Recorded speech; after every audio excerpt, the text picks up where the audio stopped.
Dans cette vidéo, on va voir comment réaliser un bilan comptable dynamique en continuant sur notre exemple de boulangerie. Dans une précédente vidéo, on avait réalisé le compte de résultat, donc je vous invite à aller voir cette vidéo. Le bilan, c'est la suite et on va repartir de cet exemple pour construire un bilan dynamique sur Excel. Donc on est parti, let's go. Alors pour donner un petit peu de contexte à la vidéo, j'ai décidé de créer une période N-1 pour ensuite créer une projection sur notre bilan. Donc pour ça, je suis retourné sur le compte de résultat qu'on avait créé dans notre précédente vidéo et j'ai rajouté cette colonne N-1 en créant un chiffre d'affaires et un total de cost of goods sold afin d'avoir un historique et de repartir de cette base pour créer notre bilan. Ça va nous permettre d'avoir des estimations et des données un peu plus précises et voir comment est-ce qu'on peut faire une projection à partir des données historiques qu'on a. Donc il faut savoir qu'un bilan est organisé avec un côté actif et un côté passif. L'actif, il faut le voir comme les éléments qu'on possède.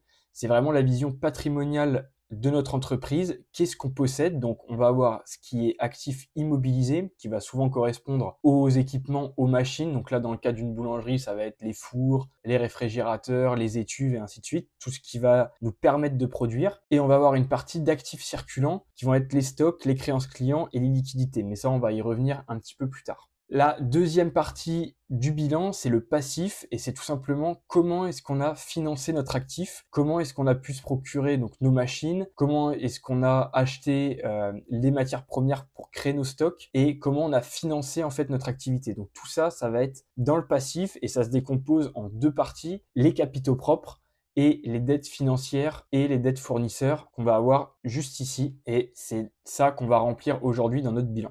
Autre précision à savoir sur le bilan, c'est que celui-ci doit toujours être équilibré, c'est-à-dire que le total actif est toujours égal au total du passif, tout simplement, puisque comme on a un montant de passif qui nous permet de financer notre actif, forcément, on n'a pas de perte, on doit avoir autant d'actifs que de passifs. Donc ici, on voit que dans notre exemple, on est bien à 100 451 des deux côtés, et ici, on a rajouté une vérification qui va faire actif moins passif, et on doit bien tomber à 0 pour être sûr que notre bilan est bien équilibré. Donc, on va commencer directement par les immobilisations. En N-1, on a dit qu'on avait un total d'immobilisation nette de 25 000 euros. On va repartir de ce montant et on va retourner dans notre tableau de CAPEX, donc pour Capital Expenditure, c'est le montant qu'on va venir dépenser dans nos équipements. Donc ici, on a pris l'exemple de 4 équipements, four, réfrigérateur, étuve et chariot, qui nous avaient déjà servi au moment du compte de résultat. Je vais faire un rappel de comment est-ce qu'on calcule les amortissements et comment faire pour ensuite avoir nos immobilisations nettes. Donc ici, on a le montant qu'on va dépenser pour avoir nos équipements, donc 20 000 euros par exemple pour notre four. Et ici, j'ai réparti ces dépenses sur les différentes années. On va dire que sur nos 4 équipements, on va pas tous les acheter la première année, mais qu'on va en acheter certains en N+1, N+2, N+3. Donc c'est ce que représentent ces lignes-là. Donc ici, nos 24 000 euros, ils vont représenter l'acquisition du four et des chariots. Donc comme je vais vouloir amortir mon montant de 20 000 euros, je vais tout simplement le sélectionner, faire F4 pour figer la cellule et diviser par la durée d'amortissement qui est de 10 ans. Et j'obtiens bien mes 2 000 euros. Je vais faire exactement la même chose pour les chariots, F4 sur le montant de 4 000 euros que je vais diviser par les 10 années d'amortissement.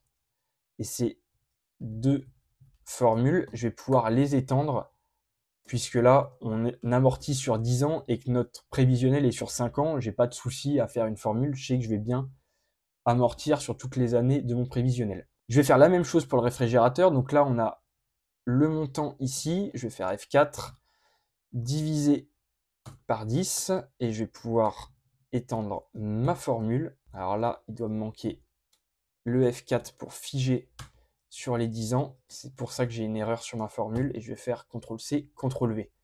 Et je termine avec le montant de 8 000 euros, F4, divisé par 10. Entrée, on a bien nos 800 euros qu'on va venir répartir juste ici. Pour avoir mon montant d'amortissement avec mes nouveaux CAPEX, je vais faire Alt égal pour sommer ma colonne, Entrée, et j'ai bien mes 2400 qui sont pour ma première année. Et comme ça, je vais avoir mon montant de CAPEX année après année. Donc comme on a des anciens amortissements qui courent, tout simplement puisque comme on est parti de notre prévisionnel à 25 000, on sait qu'on a des immobilisations qu'on doit amortir petit à petit. Pour calculer ce montant d'amortissement, je vais tout simplement prendre mes 25 000 euros, faire F4 et les amortir également sur 10 ans. Donc je vais bien avoir mes 2500 chaque année. Alors, il faut penser une nouvelle fois à mettre F4 juste ici. Et je vais pouvoir avoir les amortissements de mes anciens investissements qui vont se cumuler au nouveau. Et on va bien avoir le total d'amortissement sur la dernière ligne qui va nous permettre de savoir combien est-ce qu'on va devoir amortir chaque année dans notre bilan. À partir de là, pour avoir le montant d'immobilisation net, donc c'est bien ce qu'on doit retrouver ici dans notre bilan, le montant net, c'est-à-dire le montant qu'on a d'immobilisation, desquels on va déduire les amortissements pour avoir le montant d'immobilisation net.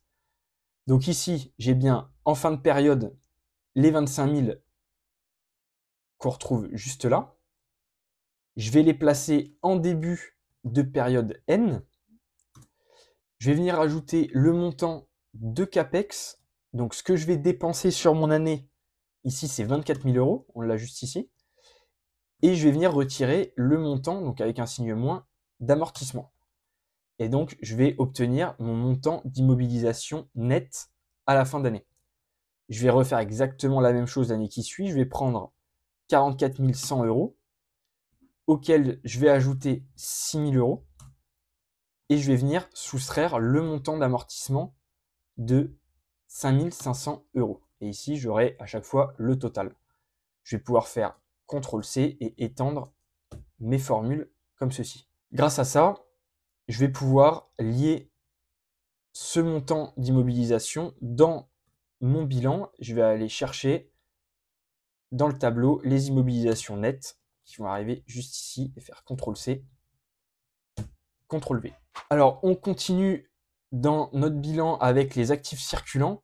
Et pour ça, ce qui est bien, ça va être d'utiliser notre historique pour utiliser un pourcentage de chiffre d'affaires ou de cost of goods sold pour modéliser le montant de stock et de créances clients qu'on estime sur les années suivantes. Donc pour ça, dans mon tableau d'hypothèse, je vais venir chercher les montants de chiffre d'affaires et de dépenses que j'ai dans mon compte de résultat.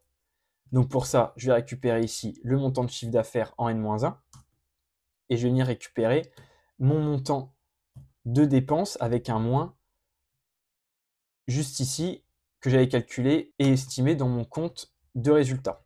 Je vais pouvoir étendre la formule sur les années suivantes pour récupérer à chaque fois ces montants. Ce que je vais tout simplement faire ensuite, c'est que je vais calculer un pourcentage de stock par rapport au montant de dépenses que j'ai engagé. Donc ici, je vais aller chercher dans mon historique le montant de stock et je vais le diviser par le montant de COGS. Et j'obtiens un pourcentage de 6,1% que je vais ensuite mettre dans mon prévisionnel comme ceci avec une formule égale. Et je vais me servir de ce pourcentage pour estimer mon montant de stock au bilan. Donc je vais aller chercher dans mon bilan le pourcentage de stock que je vais aller multiplier par le montant de COGS juste ici pour obtenir le montant de stock. Et je vais pouvoir faire CTRL-C et CTRL-V pour avoir le montant de stock. Je vais exactement raisonner de la même manière avec les créances clients, mais cette fois-ci en pourcentage de chiffre d'affaires, tout simplement parce que les créances clients, ça va correspondre à ce que nos clients doivent encore nous payer. C'est pour ça que c'est un actif, c'est de l'argent qu'on va recevoir, mais qu'on n'a pas encore reçu. On a facturé le client, mais le client ne nous a pas payé. Et donc ça, c'est plus parlant et c'est plus logique de le prendre en pourcentage de chiffre d'affaires plutôt qu'en pourcentage de dépenses. Donc, on va faire la même chose. Je vais aller chercher mon montant historique, donc en N-1 de créances clients, que je vais diviser par le montant de chiffre d'affaires. Et je vais obtenir 1,3%. Je vais le lier comme ceci sur mon prévisionnel. CTRL-C, CTRL-V. Et pareil que pour les créances clients, je vais venir faire égal, prendre mon pourcentage et le multiplier par le chiffre d'affaires. Et voilà, je vais avoir mon montant de créances clients et je vais pouvoir faire CTRL-C, CTRL-V. Donc pour ce qui est du dernier actif circulant, la liquidité, on verra dans une prochaine vidéo comment le calculer puisqu'il va directement être lié au tableau de flux de trésorerie qui fera l'objet d'une vidéo à part entière. Donc ça, on le verra la prochaine fois. On passe ensuite au passif de notre bilan. Donc comme je l'ai dit, la première catégorie de passifs, ça va être les capitaux propres qui vont être composés du capital et des réserves. Donc le capital, c'est généralement ce qu'on va avoir au moment de la création de notre entreprise. Ici, comme c'est une boulangerie, on va imaginer que ça va être un montant qui va être mis dès le départ. Donc ici, j'ai estimé à 10 000 € et qui ne va pas fluctuer. On ne va pas faire d'augmentation de capital ou de réduction de capital. Ici, on va estimer qu'on a 10 000 € et que ce montant ne va pas bouger d'une année sur l'autre. Donc je vais simplement remplir avec 10 000 et je vais faire CTRL-C, CTRL-V sur les autres années. Pour ce qui est du montant des réserves, donc on a créé juste ici un tableau pour calculer le montant de réserves qu'on va avoir. Donc ce qu'il faut comprendre, c'est que les réserves, c'est égal aux réserves de l'année précédente auxquelles on va venir ajouter le résultat net. On peut venir déduire des dividendes, il y a aussi des retraitements qu'on peut faire au niveau de nos réserves, mais comme on reste dans un exemple très simple de boulangerie, voilà, on va pas partir sur des montants de dividendes, on va tout simplement dire que le montant de réserve, c'est les réserves de l'exercice précédent auquel on va venir ajouter le résultat net de l'exercice de l'année en cours. Donc je m'explique. Ici, on a calculé un montant de 6 779 € de réserves qui correspondent ici à notre historique qu'on a de l'année N-1. Ce montant, je vais venir le reporter en début de période, comme ceci, en faisant égal et en venant le chercher là. Et je vais venir récupérer le montant de résultat donc de mon compte de résultat de l'année N que j'ai juste ici, 8 063 €. Ce montant va me permettre de calculer les réserves de fin de période ici qui vont s'élever à 14 842 €. Et ce nouveau montant, je vais venir le reprendre en début d'année suivante et une nouvelle fois, je vais venir chercher le montant de réserve de mon compte de résultat en année N+1. Et ainsi de suite, je vais pouvoir calculer le montant de réserve comme ceci en faisant CTRL-C, CTRL-V et que je vais venir pouvoir lier dans mon bilan tout simplement en faisant égal et en allant chercher dans mon tableau le montant des réserves que j'ai calculé. CTRL-C et CTRL-V pour étendre la formule. Donc dernière partie de notre passif, ça va être les dettes financières et fournisseurs. Là, on a deux postes qui vont être les dettes long terme et les dettes fournisseurs. Pour ce qui est de la dette long terme, donc on avait une dette de 60 000 € en année N-1. Ici, je vais venir directement reporter ce que j'ai mis dans mon compte de résultat. On avait un tableau avec le montant de la dette long terme et je vais venir chercher les 80 000 € de l'année N, juste ici, que je vais pouvoir venir copier pour les années suivantes, puisque là, on voit que notre dette n'a pas bougé. Pour ce qui est de la dette fournisseur, on va raisonner exactement de la même manière que pour les stocks et les créances clients, c'est-à-dire qu'on va raisonner en pourcentage de cost of goods sold. Donc, je vais venir dans ce tableau, je vais faire égal, chercher le montant de dette fournisseur qu'on a en N-1, juste ici, et je vais venir diviser par les COGS. Ça va me donner un pourcentage, 17,1. De la même manière, je vais reporter ce pourcentage sur les autres années. Donc, je vais faire l'hypothèse que je vais avoir le même pourcentage de dette fournisseur année après année. Pour faire mon calcul, ça va être très simple. Je vais faire égal 17,1% que je vais multiplier par le montant de COGS juste ici. Et je vais faire CTRL-C, CTRL-V pour lier tout ça. Donc voilà, on vient de terminer notre bilan dynamique sur Excel. On verra dans la prochaine vidéo comment calculer cette liquidité, puisque c'est le dernier poste qui nous manque et c'est ce qui va nous permettre d'avoir l'équilibre au niveau de notre bilan, parce que là on voit qu'il n'est pas équilibré, justement à cause de ce poste de liquidité. Donc je vous invite, si la vidéo vous a plu, à vous abonner, à laisser un commentaire et un like, et je vous dis à la prochaine pour voir comment faire le tableau de flux de trésorerie. Bye.